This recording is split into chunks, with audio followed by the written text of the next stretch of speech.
Hindi mo na dapat ibalikat mo dito. Yan, no? So, masikip dyan, kaya isang ikot lang ng manibela. Yan. Tapos, makita mo lang to dito sa mirror. Punta ka doon. Yan ang second step na gagawin mo. Kita mo na siya. Then, todo manibela, pupunta dito. Yan ang third step na reverse. So, dito, safe yan. No? Atras ka. So, maluwag yan dito. Yan.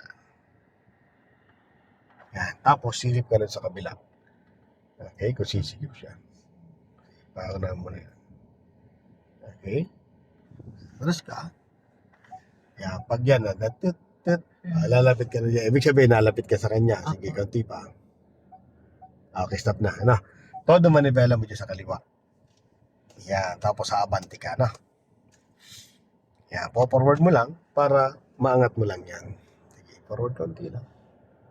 Ayan, umaangat na siya dyan. Sige, kanti pa. Kanti lang. Sige, malayo pa naman yun. Malayo. Sobrang, ito sa una, malayo pa. Sige, ito kanti pa. Yan, enough na yan. O, todo mo naman develop muli dito sa kanan. O, ganun na yan. Na rin yung Oo, pag umangat na yan, opo. Then, todo mo na siya. O, eksakto na yan, sigurado. Okay, then, press. Ayan, o. Tinan mo kung pasok na dyan, o. Pasok na, no? So, sa guhit ka na magbase. Titignan mo kung pantay na katawan ng sakyan mo. Kanti pa. Kanti pa. Okay, stop. Gitna naman ng mela mo. 1, 2, then atras ka na lang. Hindi mo lang yan, ha. Yan, ganyan dapat medyo malapit ka sa kanya. Tapos, lapit ka lang dyan. Kanti pa. Yan, stop na. Yan, ganyan dapat ang posisyon, ano? Para ito pantay na pantay ang puta ng sakyan dito sa aatrasan mo. Todo manibela. Atras. Dito mo attention. Sakto lang yan. Okay. Atras pa. So dito safe naman. Sa kabila naman silip. Tinan mo kung pasok na dyan.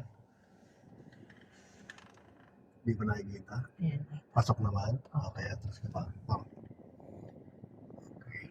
Pump pa. Kanti pa. Stop.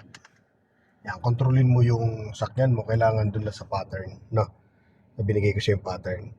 Hindi ko gilalagpas. Okay, so sige, atras. Pump ka ng konti. Yan, up. Stop.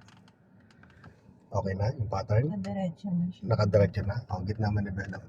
1, 2, then atras ka na lang. Yun. Slow down. Hanggang sa pattern dyan. Okay na? Okay.